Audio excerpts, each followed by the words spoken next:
আসসালামু আলাইকুম। কি অবস্থা সবার? কিছুদিন যাবৎ খুবই ব্যস্ত সময় পার করতেছি, যার কারণে নিয়মিত ভিডিও দিতে পারতেছি না। 2-3 দিনের ভিডিও মিলিয়ে আজকের এই ভিডিওটা আমি সাজিয়েছি। তো আমার সকালে শুরুটা হয়েছিল রুটি আর ডিম ভাজি দিয়ে। তারপরে এই তো খাওয়া দাওয়া শেষ করে রান্না বসিয়ে দিলাম। আজকে বেশি কিছু রান্না করব না, মাছ ভুনা করব পেঁয়াজ আর টমেটো দিয়ে, সাথে ডাল রান্না করব। আর এদিকে আপনাদের ভাইয়া গ্রাম থেকে মিষ্টি আলু আনছিল, তো আমার তো এভাবে পুড়িয়ে খেতে খুবই ভালো লাগে। অনেকেই ভাবতে পারেন এভাবে করলে হয়তো ভিতরটা কাঁচা থাকতে পারে। চুলার আঁচ একদম কমিয়ে ঢাকনা দিয়ে কিছুক্ষণ এভাবে ঢেকে এক পাশ হয়ে গেলে অপর পাশ এভাবে উল্টিয়ে আস্তে আস্তে এটাকে পুড়তে হবে। চারিদিকে খুব সুন্দর গ্রান ছড়িয়ে যায়। গ্রামে তো এগুলো মাটির চুলায় কয়লার মধ্যে পোড়ানো হয়। যারা শহরে থাকেন অনেকেই হয়তো জানেন না এভাবে যে মিষ্টি আলু পুড়িয়ে খাওয়া যায়। তো অনেকে আমার ভিডিও দেখে আজকে শিখে নিতে পারবেন। আর এদিকে বিকেলে হঠাৎ দেখতেছি খুবই বৃষ্টি হচ্ছে, ভাজা পোড়া খেতেও খুব ইচ্ছে করতেছে। কি করা যায়, বাসায় কি আছে না আছে দেখতেছিলাম।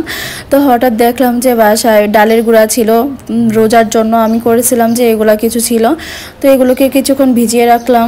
বাটাবাটির ঝামেলার কারণে অনেক সময় মন চাইলেও অলসতার কারণে কিন্তু বানিয়ে খাওয়া হয় না।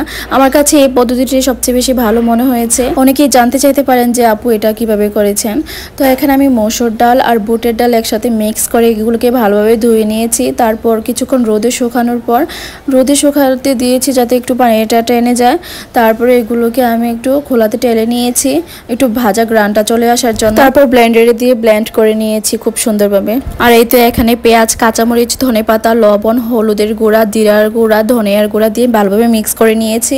তারপরে এগুলোকে ফ্রাই প্যানে ভেজে নেব খুব সুন্দর করে। আপনারা চাইলে এইভাবে একবার ট্রাই করে দেখতে পারেন, খুব সুন্দর মুচমুচে থাকে অনেকক্ষণ যাবত। আমি তো ভেবেই নিয়েছি এভাবে এবার থেকে সব সময় ডাল গুঁড়া করে পেঁয়াজও বানাবো। বাহিরে ঝুম বৃষ্টি আর সেই সাথে হচ্ছে ডাল পেঁয়াজও, আর কি লাগে বলেন তো। এই তো এক এক করে সব ভেজে তৈরি করে নিলাম ডাল পেঁয়াজও। আমার আগের ভিডিওতে দেখিয়েছিলাম আমি আমসত্ব তৈরি করেছিলাম, তো সেই রেসিপিটাই ভাবলাম আজকে একটু শেয়ার করি। আমগুলোকে ভালোভাবে কেটে ধুয়ে এগুলোকে সিদ্ধ করতে দিয়ে সাথে দিয়ে দিলাম 1 কাপ চিনি। পরে চিনিটা আপনাদের পরিমাণ মতো দিয়ে, আমি এখানে কোনো এক্সট্রা পানি ইউজ করি নাই। তো ভালোভাবে সিদ্ধ হয়ে গেলে এগুলোকে ছাঁকনির সাহায্যে ছেঁকে নেব।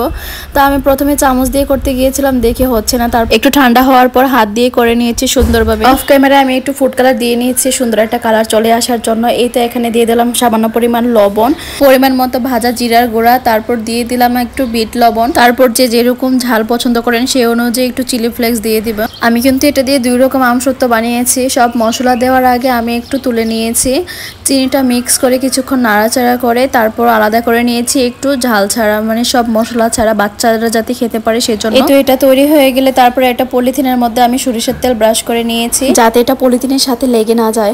এই তো এটা আমার মেয়ের জন্য আমি বানিয়েছি। তো একটা প্লেটের মধ্যে আমি সরিষার তেল ব্রাশ করে নিয়েছি, তারপর এটাতে ঢেলে দিলাম। চামচের সাহায্যে এটাকে একটু নাড়াচাড়া করে সুন্দর মতো সব জায়গায় একটু ছড়িয়ে ছিটিয়ে দিয়ে দেবো যাতে এক জায়গায় উঁচু এক জায়গায় নিচু না থাকে। তো এটাকেও আমি সেমভাবে দিয়ে দিব একসাথে এভাবে।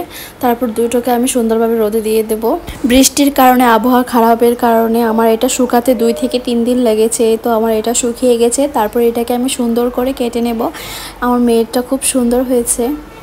এই তো এগুলোকে আমি সুন্দর করে রোল করে কেটে নেব। মাশাআল্লাহ, খেতে কিন্তু খুবই মজা হয়েছে। আমার লাইফে এগুলো আমি প্রথম বানিয়েছি। আমার কাছে এটার অনুভূতিটাই অন্যরকম। জানি না, এটা হয়তো অনেকের কাছে নর্মাল বিষয়, কিন্তু আমার কাছে খুবই ভালো লেগেছে। তো আমার আমসত্ত্বগুলো কেমন হয়েছে সবাই একটু কমেন্ট করে জানাবেন। আজকের মতো বিদায় নিচ্ছি, দেখা হবে অন্য কোনো ভিডিওতে। সেই পর্যন্ত সবাই ভালো থাকবেন, সুস্থ থাকবেন। আল্লাহ হাফেজ।